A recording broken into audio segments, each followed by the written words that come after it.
What does it look like for you to do work on yourself? What might that turn out to look like? Interestingly enough, right, you ask, how does that go into your brand? It's like, I do care a lot with everyone I work with about who they are and where they're headed. Something I talk about most and ask people is like, what makes you come most alive? And that is so important to me because the aliveness is what's going to propel the days that are tough.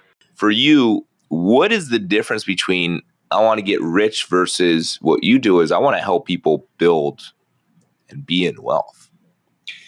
It starts with vision, okay? So it's like, why are we doing what we're doing? I've learned that as I started to find these efficiencies and kind of these niches in the world of money, I was just kind of handing it out to everybody. Here you go. And but it's like, I really empowered some assholes to be bigger assholes. It's like, bro, shoot, what did we just do there? There started to come a lot of intentionality. That's when I was trying to gain my stripes. Anytime at bat, I wanted to get it back. And then I'm like, oh, wow.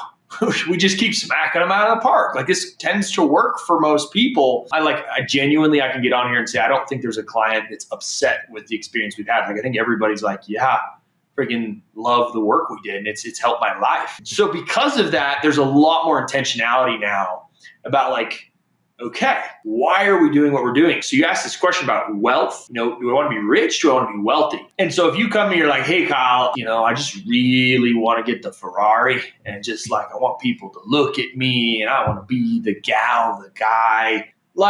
I'm going to challenge you a lot because that doesn't last long. And trust me, I'll get you a Ferrari.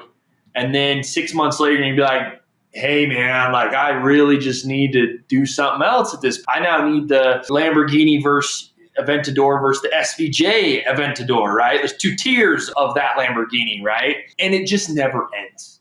And so I kind of consider the vision very much tied to wanting to be rich, because rich to me is an appearance and wealth is more of an identity. It's I want people that work with me to be able to go buy the Ferrari, and they can. And some may. There's nothing wrong with the Ferrari. I want to be very particular about that. Anybody listening, nothing wrong with Ferrari. I want you in the position to be able to go and buy a Ferrari, but then you decide whether or not that's you.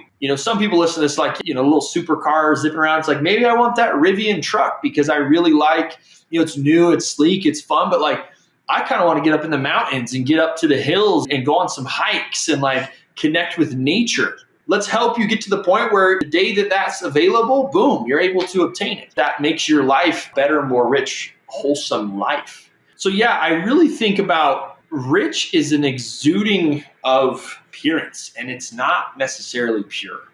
And I think you know this. It's part of my brand is integrity. Everything I do is integrous. And we do things that are just yeah, we found out the other day that someone's been overpaying us rent for a large period of time. We could just overlook that. No, we're going to make it whole. We're going to say, hey, you got an extra $900 you've overpaid in the past 12 months. Totally. You're not paying full next month. We'll just credit it on your account. There was kind of a mix up in the number. And so there's a lot of integrity. And I think that's where when we connect rich to wealth, it's how is it built? That's important. How is it stewarded? It's we're here today and it's there. How do we steward the resources we have? There's just so much more depth to wealth than there is to being rich. For many of my years, and I would assume same for you and for many people, trying to attain the rich, great, I just made $200,000 on my W-2. Now next year I need to make 300. Cool. Now I need to make 400. Now I'm 5. And it's just this continual cycle, and it's fleeting. It's shallow. And Don't get me wrong, I'm down to make a shit ton of money. Let's do it. Totally. Right? Because that's going to provide me an abundance of opportunities to live a certain lifestyle that I want to live. But it needs to be grounded in the fact of who is the version of ourselves that we are becoming as we are starting to attain this wealth. And what are we able to do for it?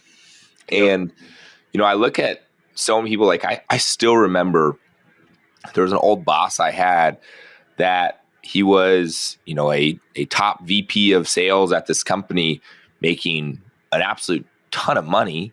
Mm-hmm. And he was like, Alex, one day you could, be making as much as this. And I was like, dog, I don't want to be you because you're making a shit ton of money, but You have kids that you're not spending time with. You're working 50, 60, 70 hours a week. Like, you are drained, and also you're just trying to sling SaaS for the purpose of gaining wealth for yourself.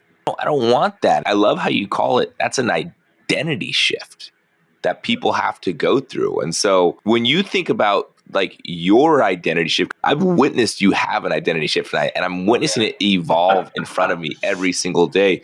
We've talked before about like, getting hit with a feather, a brick, and a truck, right? The feather, you don't initially feel it, and then you get hit with a brick, and then you feel it a little bit more. But if you don't do anything about it, then eventually you get hit with the truck, and you're like, okay, I got to do something with this. What's kind of been your journey of that feather, brick, and truck that's caused you to say, what am I missing here that I need to be doing? And also translate that to even how that has become part of your message that you're teaching your client. Yeah, feather, brick, and truck in my past to shift my identity, and then how does that integrate with clients? Man, I don't know whether it was a feather, a brick, or a truck at the time, but we went through one of the hottest streaks of real estate in history, during the COVID times. And this is crazy because depending on where the audience that's listening is on this, right? If you're a New Yorker, not a hot time during COVID, right? We were in Utah, right? Outdoors, nature. I mean, people were flooding our way. I literally felt like I'm just like standing there with like a racket, just trying to like stay alive, stuff coming at me. Like, yeah, okay, yeah, another deal. Let's do this. Let's take care of people. And I share it that way. Now, that's how it felt to me. We did our absolute best to be very intentional. And there were times, and this is where I want to get into the feather, brick, truck, but it's like when I talked about like empowering people that I've realized maybe I shouldn't have empowered, that's when it was happening because we were just dunking deals while we could. And then I realized like, and I know every sales rep that's listening to this, that's in the tech world, it's like, did you ever sell your platform to someone and maybe they didn't really actually need it? It's like, and now they got it, but you got the commission on it. Good thing is like, I don't necessarily think it's a bad thing to, have a piece of real estate and have those benefits. But, think of it like you just sold the best software you have to like some evil corporation. They're just going to use it to abuse and have power, right? So that was a moment while things were hot that I was like, whoa, like, should we be careful about what we're doing and who we're empowering? And then I kind of shifted. I mean, I think that was kind of more of the lighter side. And I shifted towards, sure, I'll work with you, but I'm not going to forecast a 5 to 10 year wealth journey for you and empower you. Like, I would actually invite those individuals to like start doing some work. Like, what does it look like for you to do work on yourself? And what might that turn out to look like? Interestingly enough, right, you ask, how does that go into your brand? It's like, I do care a lot with everyone I work with about who they are and where they're headed. Something I talk about most and ask people is like, what makes you come most alive? And that is so important to me because the aliveness is what's going to propel the days that are tough. I know for you, we've talked about you eventually maybe having the opportunity to coach, to do this, to work with people, to put out great messages for people. Like, these have all been things in your heart and soul you've wanted to put out. I know there was a position in the past 12 months, you and I talked about your personal kind of financial situation, your real estate. You had a shift in what was going on in your life. Give me a ring and you're like, hey man, completely pivoting directions. What do I do? And I was like, oh shit, like we've been building a certain way and now we're kind of destroying the trajectory that we were going and we're going to pivot. But the beautiful thing is I was there to receive you, be with you, empower you.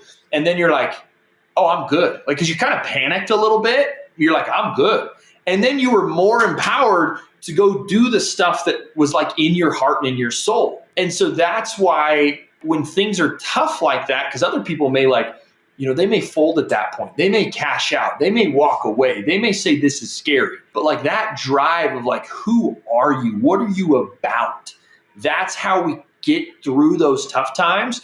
And so we clearly work and build during good times. And then the tough times, we just make sure that we're not out of control in the good times. We're very conservative in how we do things and making sure people are protected so that we can get through those bad times. And we just work with the person, work with the emotions and, go through that. Tying that all in a bow, that's how it incorporates into kind of what I do today is like, it's not just like, here's a number sheet and like, take your pick and call me when you're like, no, I sit down, I get to know you, learn about what you care about, support you on that journey. We're going 5 to 10 years together. That's the kind of client that I love to work with. Thanks for listening to the Rising Leader Podcast. Make sure you hit that follow button so you get notified every time a new episode releases. If you know someone who wants to take their lives and their career to the next level, send them this episode so we can all rise together. For more information, check out alluviance.co. We'll see you next time. And in the meantime, keep letting it flow.